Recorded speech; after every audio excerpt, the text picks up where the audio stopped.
Assalamualaikum warahmatullahi wabarakatuh. Waalaikumsalam. Bismillahirrahmanirrahim. Alhamdulillahi rabbil alamin.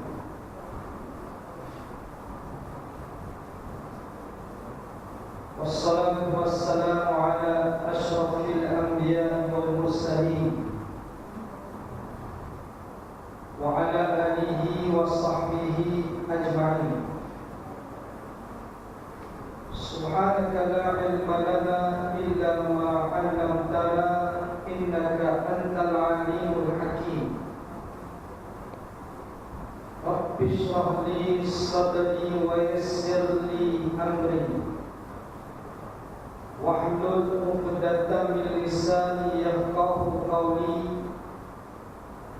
Allahumma la sahla illa ma ja'altahu sahla wa anta taj'alul hazna wa sa'ba idza syi'ta sahla.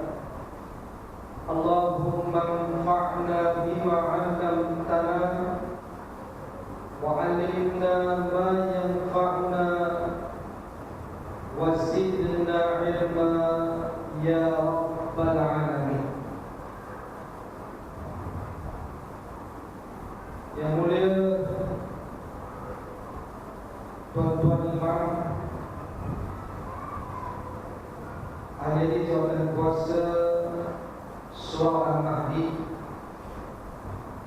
dan seterusnya tuan-tuan dan puan-puan, muslimin dan muslimat yang dirahmati Allah Ta'ala sekalian. Alhamdulillah, pertama-tamanya syukur kita kepada Allah Subhanahu wa Ta'ala yang masih lagi melimpahkan kepada kita rahmat dan nikmat-Nya, taufik dan inayah-Nya, dapat pada malam ini kita menyempurnakan sebahagian daripada qiyam Ramadan bagi malam yang ketujuh. Pada malam ini maknanya kita dah seminggu berada di bulan Ramadan pada tahun ini, tuan-tuan. Semoga kita tergolong di kalangan mereka yang dinyatakan baginda Nabi Muhammad sallallahu alaihi wasallam, man qama ramadhana imanan wa ihtisaban ghufira lahu ma taqaddama min dhanbihi. Barang siapa yang mendirikan Ramadan, menghidupkan bulan Ramadan dengan penuh keimanan dan mengharapkan ganjaran yang baik daripada Allah, diampunkan segala dosa-dosa yang telah dilakukan dahulu. Ini merupakan suatu pengampunan dosa apabila kita menyempurnakan qiyam Ramadan dengan salatnya, dengan i'tikaf, dengan zikrullah dan seumpamanya. Kesemua itu amal saleh yang boleh menjadikan dosa-dosa yang telah kita lakukan sebelum ini Allah hapuskan, ampunkan. Cumanya dosa-dosa yang dimaksudkan di sini hanyalah dosa-dosa kecil saja, tak termasuk dosa-dosa besar. Maknanya apa pun amal soleh yang kita lakukan, tuan-tuan, ianya dapat menghapuskan dosa-dosa kecil yang kita buat. Ada pun dosa-dosa besar ni, tuan-tuan, hanya 3 cara untuk nak kita mendapat keampunan daripada Allah. Yang pertama, dengan taubat. Ia merupakan suatu perkara yang sangat dituntut apabila kita melakukan dosa kepada Allah. Allah perintahkan kita untuk bersegera bertaubat kepada Allah. Wasa'u ila maghfiratin min rabbikum wa jannatin 'arduha as-samawati wal ardh uiddat lil muttaqin. Dan bersegeralah kamu kepada keampunan daripada Tuhan kamu dan syurga yang luasnya seluas langit dan bumi, yang disediakan untuk orang-orang yang bertakwa. Maknanya kita kena segera bertaubat dengan dosa-dosa yang telah kita lakukan. Itu cara yang pertama. Yang keduanya ialah dengan mendapat haji mabrur. Haji mabrur ni Nabi kata al-hajjul mabrur laisa lahu jazaa illa al-jannah. Haji mabrur tidak ada ganjaran baginya melainkan syurga. Ada orang yang dapat haji mabrur, haji yang diterima oleh Allah, haji yang memenuhi syarat-syarat yang ditetapkan, tanpa ada sebarang kecurangan dan juga dosa-dosa yang dilakukan semasa melakukan perbuatan ibadah haji, maka dia mendapat haji mabrur. Haji mabrur itu dapat mengampunkan dosa-dosa besar yang telah kita lakukan sebelum ini. Dan satu lagi ialah dengan mendapat caranya ialah mati syahid. Mati syahid ini Nabi kata yukfar bisyahidi illa dah. Diampunkan orang yang mati syahid melainkan hukum. Maknanya bila dia mati dibunuh, semua dosa Allah kecuali satu je, hutang. Jadi hutang itu mungkin melampakkan dia untuk dia masuk syurga. Dia kena dulu kena bereskan hutang dia, ataupun dia kena orang kata berhisap hutang itu dengan diberikan pahala dia kepada orang yang berhutang, orang yang berhutang, kan? Itu cara masa nanti bangkitkan di hari akhirat solat. Ini ada tiga cara untuk kita dapat pengampunan dosa besar. Taubat cukup mudah, bukan susah mana pun terang. Taubat ini senang, kan? Bulan Ramadan bulan keampunan dan bulan untuk kita bertaubat kepada Allah. Bila lagi tuan, kan? Kita ni hamba yang berdosa, kan? Kullu bin Adam khata' wa khairul khata'i at-tawwabun. Setiap anak Adam melakukan dosa, dan sebagai orang yang melakukan dosa itu orang yang bertaubat kepada Allah Subhanahu wa taala. Dan Allah Taala sangat suka dan sayang kepada hamba yang bertaubat. Innallaha yuhibbut tawwabin wa yuhibbul mutatahhirin. Sesungguhnya Allah kasih kepada orang yang bertaubat dan orang yang menyucikan diri. Itu sebab itu bila kita buat satu dosa besar, kita wajib bertaubat. Kalau kita tidak bertaubat, kita mendapat lagi satu dosa sebab tak bertaubat. Sebab taubat itu suatu tuntutan wajib. Ya ayyuhalladzina amanu tubu ila Allahi taubatan nasuha. Wahai orang yang beriman, bertaubatlah kamu dengan taubat nasuha. Maknanya wajib juga. Jadi bila kita berdosa je, jangan tangguh, kan? Jangan tangguh untuk kita bertaubat, kan? Ini maknanya kita hari ini duduk tangguh, kan? Pasal apa tangguh? Pasal nak buat dosa lagi, kan? Itu masalah. Ataupun dia rasa muda lagi, kan? Kita rasa muda lagi, asal nanti pula, kan?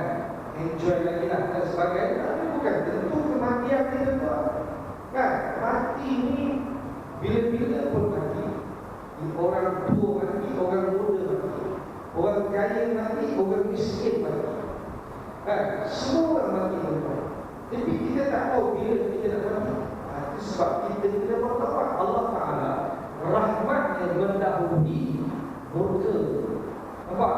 Kan? Allah Ta'ala suka tau. Itu sebab dalam hadis orang, bila hamba sesuatu hamba itu dia berdosa pada waktu pagi, Allah menunggu dia untuk dia bertaubat sampai tak. Allah mengadapkan tangan, maknanya rahmat Allah diletakkan kepada hamba yang berdosa tadi untuk dia bertaubat kepada Allah Ta'ala. Allah tunggu tuan, bila dia nak bertaubat, bila dia nak bertaubat.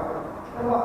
Bila dia buat dosa waktu petang, Allah tunggu dia bertaubat sampai pagi esok. Allah tunggu, Allah menanti-nanti bila dia nak bertaubat. Nampak? Inilah rahmat Allah kepada kita. Sebab itu kita kena selalu bertaubat. Nabi sendiri berbuat tak kurang 70 kali mohon pengampunan, istighfar dan bertaubat kepada Allah. Itu Nabi. Kita ni bukan Nabi, banyak dosa tuan. Sungguh Semua orang berdosa juga. Tak siapa yang tak berdosa. Ulama pun berdosa juga. Misalnya kata ulama yang bersih itu dosa kan. Bila lagi ulama yang mendiamkan diri, diam, kan. Dia tak kata apa pun apabila berlaku sesuatu yang tak betul dalam masyarakat, dia diam. Oh, bahaya tu. Itu Allah laknat tu.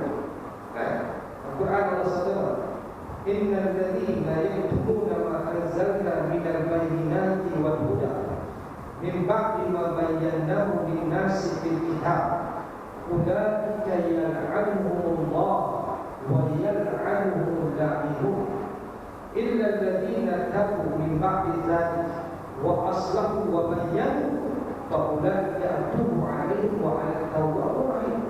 Tengok bagaimana suatu ancaman bagi orang-orang yang mengetahui di kalangan orang yang faham, yang ulama pintu-pintu yang Allah sebut sesungguhnya orang-orang yang menyembunyikan apa yang diturunkan daripada apa tu ni petunjuk kan, setelah mereka menjelaskan dalam Alkitab, mereka itu dilaknat oleh Allah dan dilaknat oleh mereka yang melaknat, menaikkan mereka bertobat selepas itu dan melakukan pembaikan dan meninggalkan semua apa yang disembunyikan, maka Allah menerima taubat mereka dan Allah sebaik-baik mereka yang menerima taubat. Mana nak sebut bagaimana ancaman bagi orang yang tahu tuan tapi dia diam kan.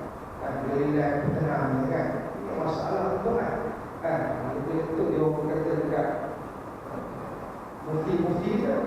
Kita di Malaysia mufti paling ramai di sini Malaysia kan, 14 mufti tak ramai tu. Negara lain seorang mufti kan. Jordan, mufti negara Jordan seorang, mufti negara Saudi seorang. Mana itu? Ada seorang ni. Mufti Mesir seorang. Malaysia 14 mufti. Punyalah awak 14. Tapi yang bercakap juga tak ramai. Seorang dua semua orang pakai tengah mereka kan senyap. Cukup bulan syuk. Itu dia. Dia orang tak boleh cakap banyak-banyak susah pula. Banyak boleh cakap banyak nanti nak kena potong gaji ataupun nak ditamatkan kontrak daripada diam. Itu sebab sepatutnya mufti tuan dia kena nanti di kalangan yang bisu. Yang bisu jadi sama pasal kalau mufti nak cakap bisu, dia cakap tapi sekarang mufti dia boleh cakap, tapi dia tak cakap. Dia cakap tapi dia tak cakap. Mufti masalah apa? Tapi kita nampak hari ini adalah seorang yang cakap bila dibentangkan undang-undang jinayah nak ada penambahbaikan di parlimen kan. Jadi ada beberapa mufti yang buat ulasan, antaranya mufti Pahang. Dia minta supaya diberikan sokongan penuh kepada rang undang-undang ini dibuat. Antaranya mufti Perak pun juga menyokong, mufti wilayah dan seumpamanya. Jadi adalah itu pun tak semua tuan kan, tak semua. 2-3 orang cakap tuan, alhamdulillah ada juga. Tapi apa yang tak cakap ya payah tu kan. Kita pun tak tahu kalau kita duduk di situ pun mungkin kita pun diam pun. Sekarang dia cakap lah payah pun tuan dia punya ujian besar kan. Dia punya jawatan eksklusif tu kan. Dengan dia ada kenderaan khas dia, dengan pejabat eksklusif dia, dengan macam-macam pun dia punya kemudahan. Susah juga pergi sana, pergi sini melancong kan. Dia dapat semua istimewa kan. Yang lalu sana, yang lalu sini kan. Tengok anak bulan dapat yang lalu dengar kan. Dia pun pergi ke mufti kan. Tengok anak bulan kan. Anak bulan sekali walaupun sebenarnya sekarang ni sebenarnya tak ada pun. Nampak ke tak nampak pun tak ada pun lah. Mana ada penyimpan mohon besar-besar kan. buat satu pengumuman. Dia sebut atas perintah Raja-Raja Melayu Malaysia mengisytiharkan esok puasa. Mana esok kelihatan nak buat tak kelihatan nak dulu bila suspend tak tahu bila nak puasa tu. Tapi nanti kita dah tahu dah bila puasa, bila raya, memang tak suspend. Betul tak? Mestinya memang tak boleh ubah tuan. Ada kita tengok anak bulan itu semua hanyalah sebagai kalau tak tengok anak bulan itu dia pun tak kerja lah. Jabatan orang tak kerja kan. Jadi ada era semua kan. Kalau tu betul juga kan. Maknanya betul. Dia tuan maknanya nak sebut tadi bahawa ada kepada kita nak sebut tadi bahawa dosa tadi dosa ini kita kena minta ampun. Ramadan ditentukan untuk bulan pembersihan jiwa, bulan pembersihan dosa. Terus kita keluar dari Ramadan nanti dalam keadaan kita suci dari dosa, menjadi orang yang bertakwa kepada Allah dan meraihkan kemenangan Idul Fitri. Kan Idul Fitri ialah maknanya kembali kepada fitrah. Fitrah kejadian kita asal tak dosa. Kan kita hamba yang tak dosa. Al-aslu barakatul zimmah. Kita dikenal asal adalah orang yang tak dosa. Jadi kita nak kembali kepada asal kita tak dosa juga. Jadi inilah bulan untuk kita mohon pengampunan banyak-banyak, bertaubat kepada Allah di atas segala dosa-dosa yang telah kita lakukan selama ini. InsyaAllah. Cuma saya nak sikit lagi saya nak petik wasiat Nabi Yaqub kepada anaknya di awal solat tarawih tadi imam baca, "Akuntum syuhada iz hadara Yaqub al-maut iz qala banihi ma ta'buduna min ba'di qalu na'budu ilahaka wa ilaha abaika Ibrahim wa Ismail wa Ishaq ilahu wahida wa nahnu lahu muslimun." Apakah kamu tidak menyaksikan ketika Nabi Yaqub hampir meninggal dunia, lalu dia mengatakan kepada anak-anaknya, anak Nabi Yaqub ada 12 orang, termasuk Nabi Yusuf alaihissalam. Kata kepada anak-anaknya, siapa yang kamu nak sembah selepas kematianmu? Lalu jawab anak-anaknya, kami menyembah Tuhan engkau dan Tuhan bapa engkau Ibrahim, Ismail, Ishak sebagai Tuhan yang Esa. Dan kami bagi Tuhan menyembah diri Muslim sebagai orang besar. Inilah ucapan atau jawapan anak kepada Nabi Yaqub alaihissalam yang dididik oleh Nabi Yaqub untuk menjadi hamba yang beriman dan beramal saleh.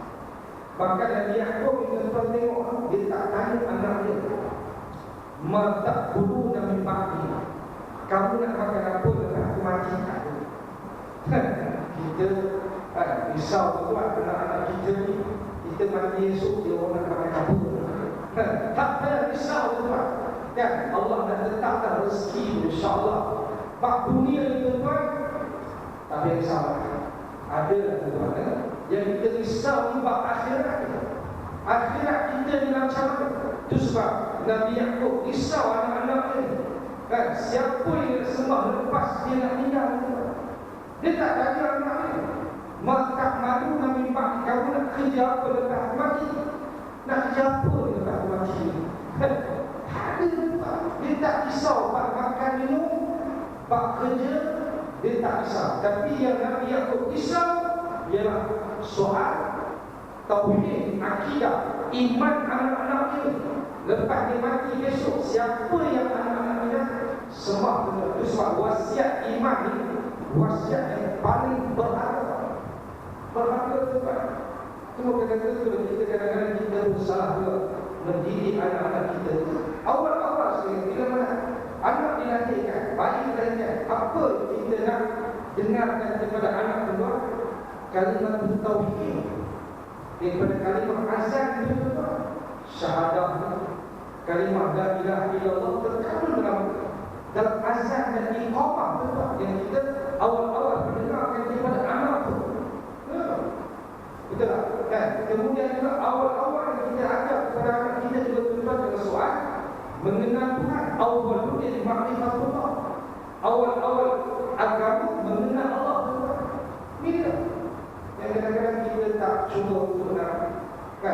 membenarkan Tuhan.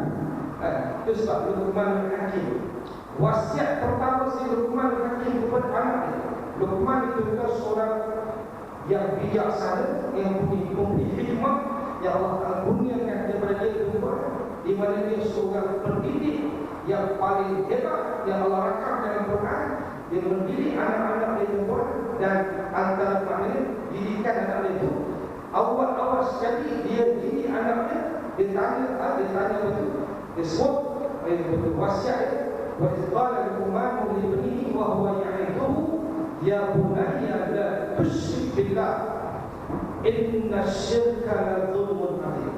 Ini wasiat apa? Dan ingatlah tak kala Nabi betul Luqman mengatakan kepada anaknya, perkara dia menasihati anaknya, dia mengatakan kepada anaknya, wahai anak kesayanganku, jangan kamu menyebutkan Allah dengan sesuatu. Sesungguhnya menyebutkan Allah itu suatu kezaliman yang amat besar. Nampak akidah itu ditegakkan di depan akidah tauhid di depan. Inilah pertama-tama sekali Luqman wasiat dia kepada anak dia. Sama juga bila kita nak meninggal dunia kan, kalimah apa yang diajar? La ilaha illallah, laqinu mautakum, la ilaha illallah. Ajarkan orang yang nak meninggal dunia dengan perkataan la ilaha illallah. Maknanya tauhid akidah ini merupakan teras kepada kehidupan kita di dunia. Jadi orang yang benar-benar mentauhidkan Allah, beriman kepada Allah, mengesakan Allah, yakni keadaan kita beribadah kepada Allah Ta'ala, untuk kita mencari keredaan Allah Subhanahu wa Ta'ala, untuk kita jadi hamba yang Allah redha tuan. Kan inilah sebenarnya tuan, inilah yang Nabi Yaqub sangat risau kepada anak-anak dia, dan ditanya anak-anak dia, siapa yang kamu nak sembah lepas aku mati tuan. Kita juga kena risau, kita kena risau kita, dan kita kena risau anak-anak kita juga tuan. Bagaimana mereka, adakah mereka benar-benar mempunyai akidah yang kuat, iman, dan juga beribadah dengan ibadah yang betul kepada Allah Subhanahu wa Ta'ala. Sebab itulah yang menjadi sebab kenapa kita dicipta, wa ma khalaqtul jinna wal insa illa liya'budun. Dan tidak diciptakan jin dan manusia melainkan untuk mereka mengabdikan diri kepada apa yang tujuan kenapa kita dicipta Allah. Dan Ramadan merupakan satu bulan untuk kita melakukan perubahan, dan dia tarbiyah melatih kita untuk kembali balik, maknanya kembali balik ke jalan yang benar, pakai jalan tuan. Mungkin kita dah menyeleweng, kita dah menyimpang, dan kita dah melakukan beberapa kesesatan mungkin. Maka Ramadan kita nak kembali balik ke jalan yang benar, dalam petunjuk hidayah Allah Subhanahu wa Ta'ala. Sekarang yang dapat di sana kita ada 2 minit untuk kita punya pertasian pertama tidak ada apa. Besok ada lagi juga untuk kita sambungkan soal kita Allah. Aku kau bicara astagfirullah wa lakum. Wassalamualaikum warahmatullahi wabarakatuh.